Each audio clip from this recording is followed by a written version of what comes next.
They told us the ships were attacked. Missiles, drones, shadows moving fast over dark water. But that was not what truly sank global trade. Not at first. The real damage happened quietly, thousands of miles away, in rooms without windows, where no alarm sounded, and no one bled. It happened when a single word changed meaning. Risk. Imagine this: a steel giant worth hundreds of millions of dollars survives the Red Sea intact. No fire, no breach, the crew goes home alive, and yet the ship is effectively dead. Because somewhere a line in an insurance contract is rewritten. Premiums explode overnight. Coverage shrinks. Suddenly sailing forward is no longer dangerous. It is unaffordable. This is how the Red Sea became more than a battlefield. It became a lever, a pressure point, a place where insurance, once a dull footnote of commerce, mutated into a weapon sharper than sanctions and quieter than war. Empires once fought with cannons to control trade routes. Today, they do it with spreadsheets. No flags raised. No declarations made. Just numbers climbing so fast that captains hesitate, companies reroute, and prices begin to rise in places that have never seen the sea. You feel it later, of course, at the checkout counter, on an electricity bill, in inflation reports that make no sense to central bankers who swear they did everything right. This story is not about rockets hitting hulls. It is about fear being priced, sold, and passed down to you. And once fear enters the market, it never travels alone. Before it became a headline, before it became a threat, the Red Sea was something far more dangerous, invisible. It was a blue corridor taken for granted, a narrow ribbon of water through which the world's goods flowed with the obedience of gravity. Oil, grain, electronics, cheap clothes stitched an ocean away. All of it passed through without ceremony, without gratitude. Trade did not slow there. It slept. For decades, the system worked because everyone believed it would. Ships followed routines older than their crews. Insurers priced peace, not war. Risk was an abstract footnote, diluted by habit and distance. The sea was mapped, insured, normalized. Nothing in the modern economy prepares you for the moment when something too big to fail simply becomes too risky to touch. The illusion was efficiency. The truth was fragility. When the world compressed its supply chains into a handful of maritime choke points, it traded resilience for speed. And speed is intoxicating. It convinces empires they are smarter than history. Think of how absurd it sounds now that one of the most critical arteries of global trade depended not on armies or treaties, but on confidence. Confidence that the route would remain boring. Confidence that insurers would keep signing the same contracts. Confidence that tomorrow would look like yesterday. But history has always punished that kind of confidence. The Red Sea was never just water. It was a bet, and every empire that ever made that bet forgot the same thing. Bets only feel safe until the moment they are called. The first shock did not come with flames. It came with hesitation, a pause long enough for the market to smell blood. When the early attacks began, the world expected spectacle, burning hulls, dramatic rescues, naval retaliation. Instead, what arrived was uncertainty. Missiles missed, drones failed, ships survived. And yet, something far more destabilizing occurred. Insurers stopped pretending this was noise. Behind closed doors, risk models were redrawn. What had been a remote possibility became a plausible scenario. War clauses were activated with the cold efficiency of a guillotine. Overnight premiums multiplied. Some routes were no longer covered at all. Not banned, not blocked. Simply priced beyond reason. This was the inciting mistake. The moment the system tried to absorb chaos with numbers, ship owners faced a cruel arithmetic. sail through the Red Sea and gamble on survival, or detour thousands of miles and bleed money by the day.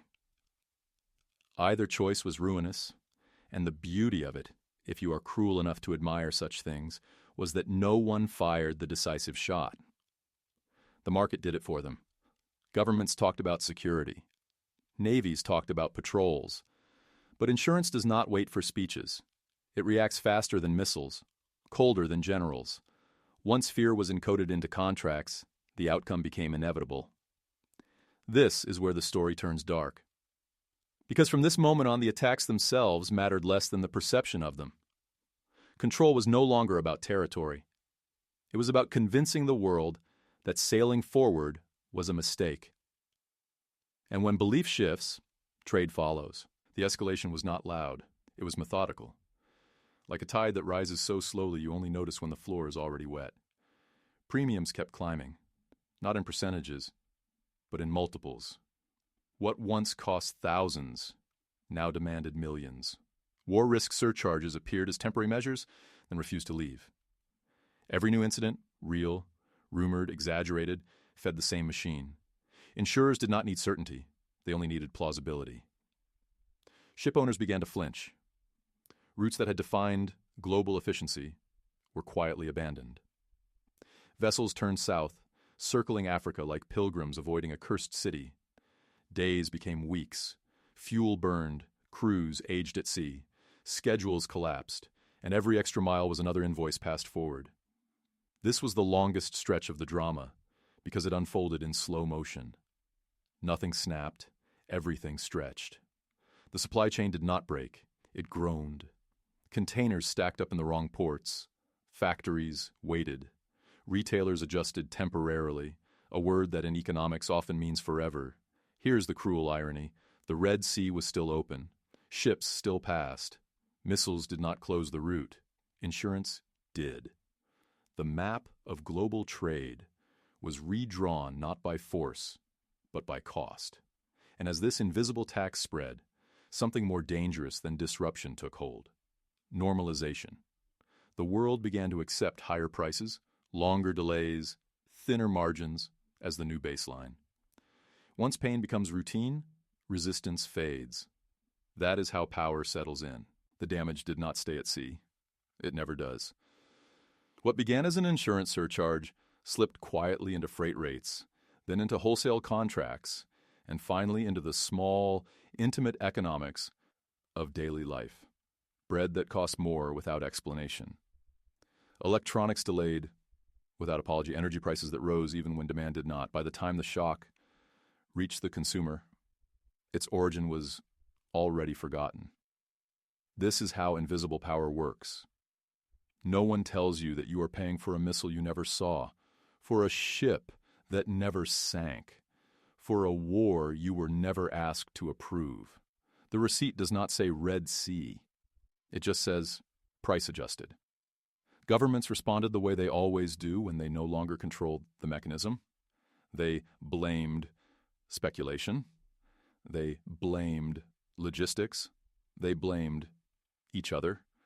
Central bankers stared at inflation charts that refused to behave, raising rates against an enemy that did not care. Insurance premiums do not respond to monetary policy. Fear does not respect interest rates, and so the anger diffused, not explosive, but corrosive. A low constant resentment that something was wrong, that the system felt rigged. Yet no single villain stood still long enough to be accused. This is the moment many missed. The crisis was no longer about ships or sea lanes.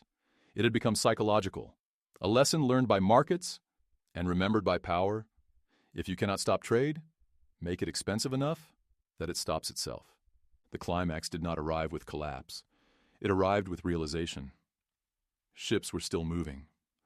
Ports were still operating. Supermarkets were still stocked.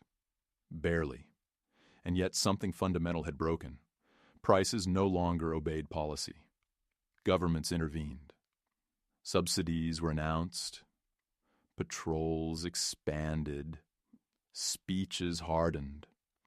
None of it brought costs back down. because the source of the pressure was not physical disruption. It was contractual fear. This was the moment the world understood the trap. You can escort a ship with warships, but you cannot escort an insurance balance sheet. You can declare a sea secure, but security means nothing if no one will underwrite it. Risk, once priced high enough, becomes reality by default. Trade had not stopped. It had been captured, held hostage by mathematics that no electorate could vote against. Every container carried not just goods, but a silent surcharge for uncertainty. Every delay reinforced the next increase, a feedback loop with no exit ramp. Here, the illusion of control finally shattered. Inflation was no longer a temporary shock or a policy error. It was the downstream effect of a battlefield that existed only on paper. And in that instant, power revealed its modern form. Not the power to destroy, but the power to make normal life quietly unaffordable, while everything still appears to function. To understand what happened next, you have to unlearn the idea of conquest as something loud. No flags were planted, no capitals fell, yet control tightened all the same.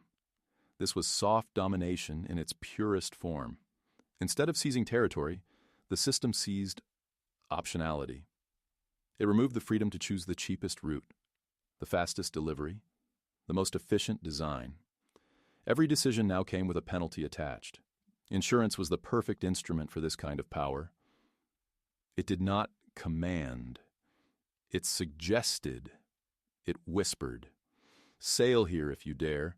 Trade freely if you can afford the consequences. The market, obedient as ever, listened. What makes this mechanism so effective is its moral camouflage. No one can be blamed for pricing risk. It sounds responsible, prudent, almost boring, and yet, when aggregated across thousands of ships and millions of contracts, it functions like a blockade without ships. This is how modern empires operate. They do not need to win wars.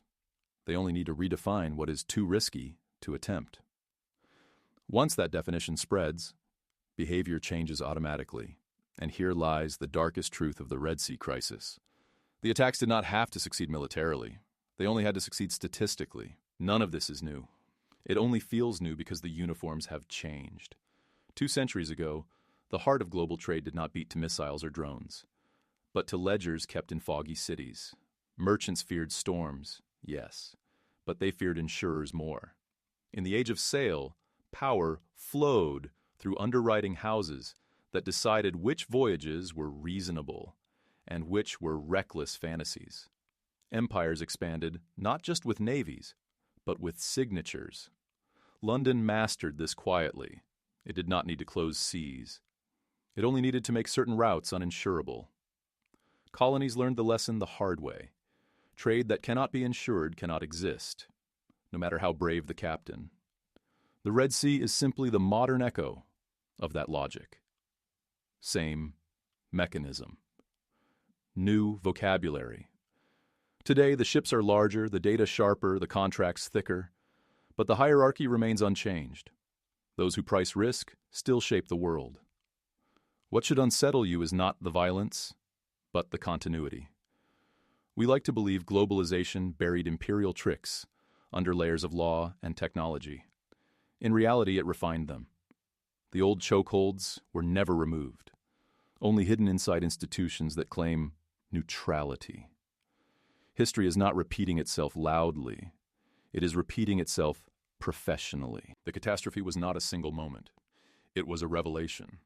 The world finally saw how thin the ice really was.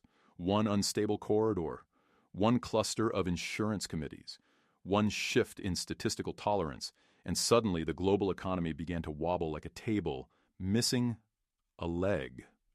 Not broken, just unreliable. Supply chains that were designed for perfection had no margin for fear. When risk premiums spiked, there was nowhere for the pressure to go except outward, into prices, into delays, into political tension that looked irrational to anyone still counting ships, instead of contracts. This is the danger of systems built on optimization rather than resilience. They perform beautifully until they don't. And when they fail everywhere at once. The Red Sea exposed this fragility with surgical precision. What followed was not collapse, but exhaustion. Businesses adapted downward. Consumers adjusted expectations.